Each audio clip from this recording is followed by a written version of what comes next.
আসসালামু আলাইকুম। আজকে আমরা নবম শ্রেণীর সম্পাদ্য ১ ত্রিভুজের ভূমি সংলগ্ন একটি কোণ এবং অপর দুই বাহুর সমষ্টি দেয়া আছে, ত্রিভুজটি আঁকতে হবে। এই ত্রিভুজটাই আমরা আঁকব। এটা সাধারণ শিক্ষা বোর্ড এবং কারিগরি শিক্ষা বোর্ডের জন্য অনেক গুরুত্বপূর্ণ। বিশেষ করে কারিগরি শিক্ষা বোর্ডের জন্য এটা খুবই গুরুত্বপূর্ণ। এটা 2007 সালে, 2008 সালে, 14, 16, 18, 19 এবং আরও আপডেট অনেক সালেই এটা প্রায়ই এসে থাকে।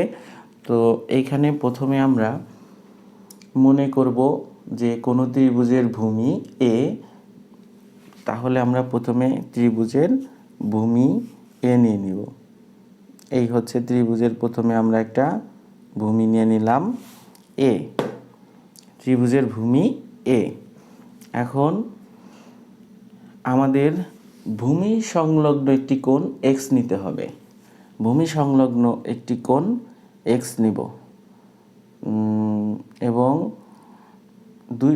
অপর দুই বাহুর সমষ্টি এস দেয়া আছে, ত্রিভুজটি আঁকতে হবে। তাহলে হচ্ছে অপর দুই বাহুর সমষ্টি আগে আমরা নিয়ে নেই। যেহেতু দুই বাহুর সমষ্টি, সেই তো এটা একটু বড় হবে। আমরা এই হচ্ছে দুই বাহুর সমষ্টি এস নিলাম, ত্রিভুজের ভূমি নিলাম এ, আর দুই বাহুর সমষ্টি নিলাম এস। এখন আমাদের ত্রিভুজটি আঁকতে হবে। তাহলে অঙ্কনের প্রথম ধাপে, অঙ্কনের 1 নম্বর ধাপে হচ্ছে যে কোনো একটি রশ্মি বিই থেকে, তাহলে যে কোনো একটা রশ্মি বিই নিব আমরা। এখানে কোণটা আগে এঁকে নেই। যে কোনো কোণ এক্স, যে কোনো একটি কোণ এক্স, সেটা আগে এঁকে নিচ্ছি। যে কোনো একটি কোণ, যে কোনো একটি কোণ এক্স আমরা আগে নিয়ে নিচ্ছি। এটা হচ্ছে যে কোনো একটি কোণ এক্স। এখন যে কোনো রশ্মি বিই থেকে, ভূমি এ এর সমান করে বিসি অংশ কেটে নেব।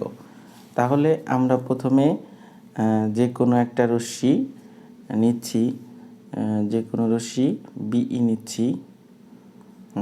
এখান থেকে এই পর্যন্ত যে কোনো একটি রশ্মি নিলাম। এটার নাম হচ্ছে যে কোনো রশ্মি যেহেতু তীর চিহ্ন দিতে হবে। আর এটা বিই রশ্মি।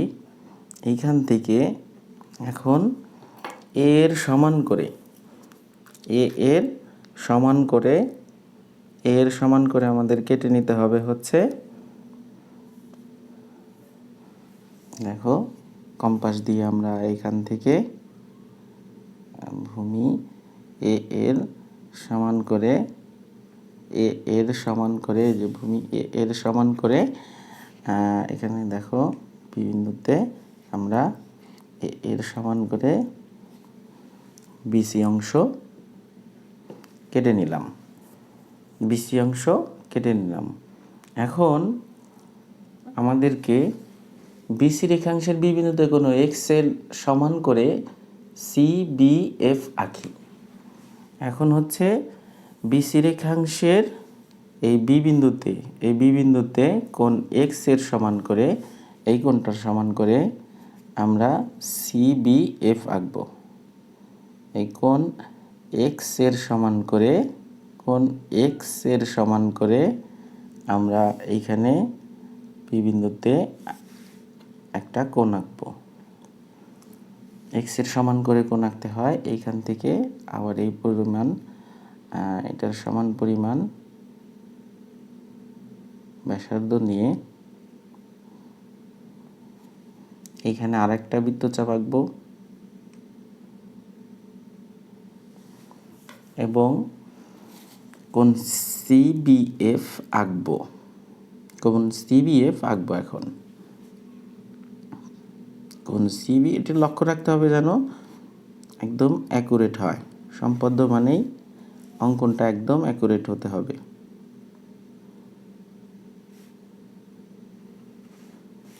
এই হচ্ছে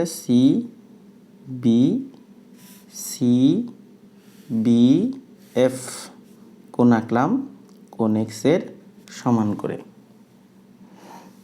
এরপরে 2 নম্বর ধাপে বলছে, 2 নম্বর ধাপে এখানে বলছে যে বিএফ রশ্মি থেকে এস এর সমান করে বিডি অংশ কাটি।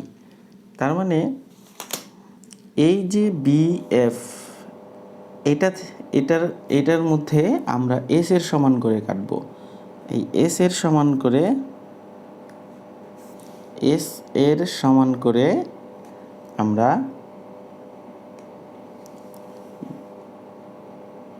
বিডি অংশ কাটবো।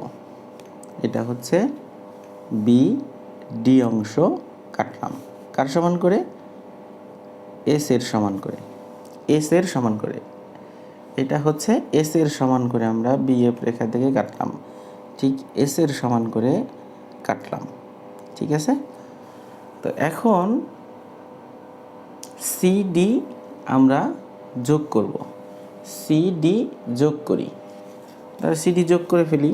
এখানে সি বিন্দু হচ্ছে এটা আর ডি বিন্দু হচ্ছে ওইটা, তাহলে আমরা সিডি যোগ করে ফেললাম।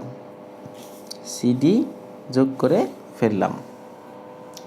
তো সি বিন্দুতে ডিসি রেখাংশের যে পাশে বি বিন্দু আছে, সি বিন্দুতে ডিসি রেখাংশের যে পাশে বি বিন্দু আছে সেই পাশে কোণ বিডিসি আঁকি। কোণ বিডিসি আঁকি। তার মানে এই বিসি রেখাংশের যে পাশে ডি বিন্দু আছে সেইখানে একটা কোণ বিডিসি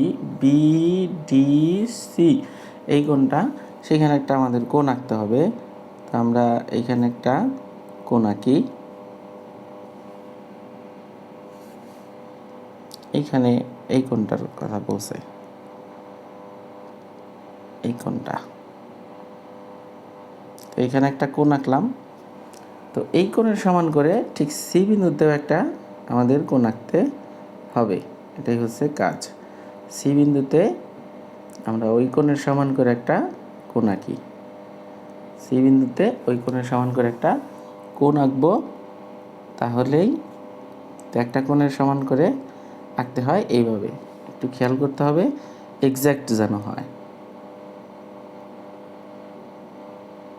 হ্যাঁ, তাহলে এখন আমরা এই কোণটা যখন, এই কোণটা হবে ডিসিজি, এই কোণটা হবে ডিসিজি। তার মানে এটা যোগ করলে